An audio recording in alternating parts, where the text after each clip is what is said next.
अस्सलाम वालेकुम नाज़रीन, मिल्ली वॉइस के डेली बुलेटिन आलम शब रोज़ में आपका खैर मक़दम है। मैं अब्दुल वहाब। आलम इस्लाम की अहम खबरें पेश करने से कबल चंद सुर्खियाँ कुछ इस तरह हैं। तुर्की करेगा तालिबान की मदद, काबुल हवाई अड्डे की जिम्मेदारी की कबूल।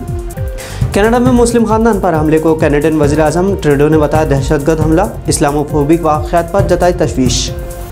एरित्रिया ने खाना जंगी और अदम इस्तेहकाम के लिए अमरीका को जिम्मेदार करार दिया।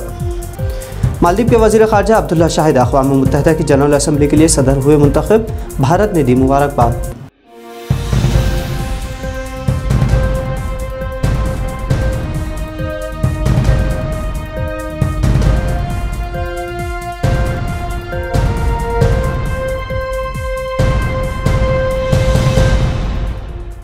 अब खबर तफसील से।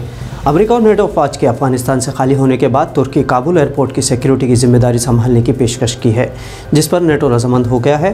तफसीलात के मुताबिक मुत्तहिदा अरब अमारात से अंग्रेज़ी में शाये होने वाले अखबार द नेशनल ने अफगान हुक्काम के हवाले से बताया कि तुर्की $130 मिलियन के मुआहदे पर काबुल एयरपोर्ट की जिम्मेदारी संभालने के लिए तैयार हुआ है।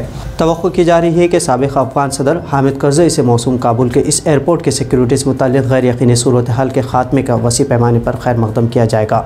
नेटो के सैकड़ों फ़ौजी यहाँ तैनात है, जहाँ से शहरी और फ़ौजी जहाज़ों की आमद-ओ-रफ़्त जारी रहती है। अखबार ने अफ़गानिस्तान एविएशन एसोसिएशन के अहदेदार महमूद शाह आबिदी का भी ये कहते हुए हवाला दिया कि यह बंदोबस्त बैनुल अक़वामी बिरादरी को एक बेहतरीन हल की यकीन दहाई कराएगा, क्योंकि तालिबान ने कभी तुर्कों पर हमला नहीं किया। इस वक्त तुर्की के 600 नेटो फ़ौजी अफ़गानिस्तान में तैनात हैं। काबुल एयरपोर्ट की सिक्योरिटी की जिम्मेदारी तुर्क फ़ौजों को देने की मनसूबाबंदी के पीछे ये सोच कार फरमा है कि तालिबान इस फ़ौजी दस्ते को गैर मुस्लिम करार नहीं दे सकते और उन पर हमलों से गुरेज करेंगे। कनाडा के वज़ीर आज़म जस्टिन ट्रूडो ने सूबा ओंटारियो में एक पाकिस्तानी नज़ात ख़ानदान के 4 अफराद के कत्ल को दहशतगर्द हमला करार दिया है। ट्रूडो ने पार्लियामान से खिताब करते हुए कहा कि यह कत्ल कोई हादसा नहीं था, ये एक दहशतगर्द हमला था जो हमारी कौम में से एक के दिल में पनपने वाली नफ़रत का नतीजा था। उन्होंने मज़ीद कहा कि अगर कोई शख्स ये सोचता है कि इस मुल्क में नफ़रत और नस्ल परस्ती नहीं है, तो मैं उनसे ये कहना चाहूँगा कि हम इसकी क्या तौज़ी करेंगे कि तशद्दुद का शिकार एक बच्चा अस्पताल में ज़ेर इलाज है। हम किस तरह उसके रिश्तेदारों से आँख मिलाकर ये कह सकेंगे कि इस्लामोफोबिया की कोई हकीकत नहीं है। इधर मुतासिरा कुंबे के रिश्तेदारों ने बयान जारी करके महलूक 46 साल सलमान अफजल, उनकी अहलिया 44 साल मदीहा, बेटी 15 साल यमनी और सलमान अफजल की 74 साल वालिदा की तफसीलात बताई। सलमान अफजल का 9 साल बेटा फ़ायज़ अस्पताल में ज़ेर इलाज है और सेहतयाब हो रहा है। मुतासिरा कुंबे के दोस्तों का कहना है कि यह ख़ानदान 14 बरस कबल कनाडा आया था। कनाडा के वज़ीर आज़म जस्टिन ट्रूडो का मज़ीद कहना था कि हम सब उम्मीद करते हैं कि उस छोटे बच्चे के ज़ख्म जल्दी ठीक हो जाएंगे। हालांकि हम जानते हैं कि उस बुज़दिलाना इस्लामोफोबिक हमले की वजह से उसे तवील अरसे तक दुख, अफसोस और गुस्से के साथ ज़िंदगी गुजारना होगा। कनाडा के वज़ीर पब्लिक सेफ्टी बिल ब्लियर्स ने भी इस हमले को इस्लामोफोबिया का खौफनाक इक़दाम करार दिया।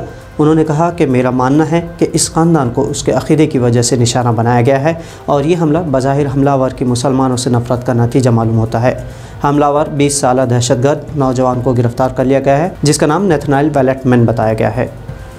एरित्रिया में खाना जंगी और अदम इस्तेहकाम के लिए एरित्रियाई वज़ीर ख़ारजा ने अमरीकी इंतज़ामिया को मौरूद इल्ज़ाम ठहराया है। एरित्रियाई वज़ीर ख़ारजा उस्मान सालिह ने कहा कि अमरीका पिछले 20 सालों से टिग्रे पीपल्स लिबरेशन मूवमेंट की हिमायत और मदद करता आया है। उस्मान सालिह ने अक़वाम मुत्तहिदा की सलामती कौंसिल को भेजे गए ख़त में सदर जो बाइडन के इंतज़ामिया पर ख़ित्ते में मुदाखलत और धमकियों के ज़रिए मज़ीद तनाज़ात पैदा करने और अदम इस्तेहकाम का इल्ज़ाम लगाया। उन्होंने कहा कि अमरीकी कार्रवाइयों का वाज़ेह मकसद TPLF हुकूमत की बाक़ियात को दोबारा ज़िंदा करना है, जो साल 2018 में ख़त्म हो गई थी।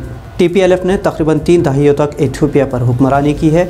एरित्रिया ने इथियोपिया से सुलह करके TPLF से कुछ हिस्सा अलग कर दिया था। एक अंदाजे के मुताबिक इस खत्ते में अदम इस्तेहकाम से अब तक हज़ारों अफराद हलाक हो चुके हैं और 6 मिलियन से ज़्यादा लोगों ने ये इलाक़ा छोड़ दिया है। मालदीव के वज़ीर ख़ारजा अब्दुल्ला शाहिद को अक़वाम मुत्तहिदा के जनरल असम्बली के सदर के तौर पर मुंतखब कर लिया गया है। अब्दुल्ला अफ़गानिस्तान के साबिक़ वज़ीर ख़ारजा ज़ालमे रसूल को शिकस्त देकर 76वें सदर बन गए हैं। मालदीव के 59 साल वज़ीर ख़ारजा अब्दुल्ला शाहिद को 193 वोटों में से 143 वोट मिले, जबकि ज़ालमे रसूल सिर्फ 48 वोट ही ले सके। इससे कबल अक़वाम मुत्तहिदा की जनरल असम्बली की सदारत तुर्की के सफ़ारतकार वोल्कन बोस्किर कर रहे थे, जिनके ओहदे की मियाद ख़त्म हो रही है। वोल्कन बोस्किर ने नए सदर को खुशामदीद कहते हुए उम्मीद ज़ाहिर की कि अब्दुल्ला शाहिद अपनी तमाम तवानाइयाँ अक़वाम आलम के दरमियान इंसाफ, इत्तेहाद और अमन के लिए सर्व कर देंगे। भारत ने हालांकि इससे कबल शाहिद के हक़ में वोट देने की बात कही थी। अब उनके इंतखाब पर भारतीय वज़ीर ख़ारजा एस जयशंकर ने अब्दुल्ला शाहिद को इस मौके पर मुबारकबाद दी। अमेरिका में अमन के हामी 100 से ज़ायद तंजीमों और फ़लस्तीनी हामी ग्रोह ने सदर जो बाइडन से इसराइल को $735 मिलियन के हथियार फ़रोख्त न करने का मुतालबा किया है। अमेरिका में फ़लस्तीन के हुकूक़ के लिए नेशनल लॉयर्स गिल्ड की फ़लस्तीनी झैली कमेटी की शरीक चेयर और ऑर्गेनाइज़र ने कहा कि हम जानबूझकर ऐसे मुल्क में असला मुंतकिल कर रहे हैं जो न सिर्फ जारहियत में मसरूफ़ है बल्कि इंसानी हुकूक़ की भी बड़े पैमाने पर खिलाफ वर्जी कर रहा है। हथियार फ़रोख्त न करने की अपील करने वाले तंजीमों में गिरजाघरों, यहूदी Voice for Peace, Friends Committee बराए नेशनल लेजिस्लेशन एंड डेमोक्रेटिक झुकाव रखने वाले सियासी ग्रोहों, Justice Democrats, move in and यूशिबेल और सनराइजर मूवमेंट समेत 100 से ज़्यादा ग्रुपों के इत्तेहाद ने बाइडन को एक ख़त लिखकर दस्तखत किए। बाइडन इंतज़ामिया ने इसराइल के फ़लस्तीन पर हमलों के दौरान 5 मई को इसराइल को $735 मिलियन के हथियार को फ़रोख्तगी के बारे में मुतालबा किया था, जिस पर नुमाइंदा स्कंदरिया ओकासियो कॉर्टेज़ और सेनेटर बर्नी सैंडर्स ने हथियारों की फ़रोख्त को रोकने के लिए कांग्रेस में करारदाद पेश की थी। अमेरिका पहले ही इसराइल को सालाना $3.8 बिलियन की फ़ौजी इमदाद फराहम करता है और बाइडन इंतज़ामिया इसराइल के आयरन गुंबद मिसाइल दिफाई निज़ाम को दोबारा बहाल करने $1 बिलियन भेजने की हिमायत कर रहा है। नाज़रीन, चीन के बाद अब बूढ़ों की सरज़मीन कहलाए जाने वाले मुल्क जापान में भी बच्चों की पैदाइश की शरह घटती जा रही है। जापान मुसलसल 5वें साल इस मसले से जूझ रहा है।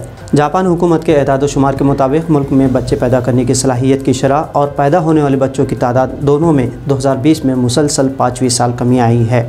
वज़ारत सेहत के मुताबिक ये शरह गुज़िश्ता साल 1.34 थी, जो 1 साल पहले के मुकाबले 0.02 पॉइंट्स कम थी।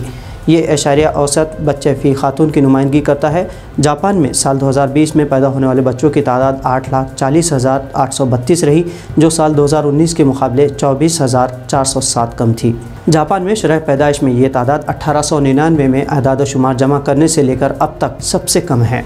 सरकारी रिकॉर्ड से भी ये इंकशाफ हुआ कि इस साल पैदाइश की शरह जनवरी से मार्च के अरसे में नौमौलूद बच्चों की तादाद 9.2% गिरने के साथ ही बदतर भी हो सकती है, क्योंकि जापान में वबाई अमराज का मुकाबला है। यूरोपियन यूनियन की एक रिपोर्ट में जापान को एक उम्र रसीदा मुआशरे के तौर पर बयान किया जाता है। तो नाज़रीन, आलमी शब रोज़ में ये थी आज की अहम खबरें। दीगर कौमी खबरों से आगाही के लिए हमें सब्सक्राइब और फॉलो करना ना भूलें। अब्दुल वहाब को इजाज़त दीजिए। अल्लाह हाफ़िज़।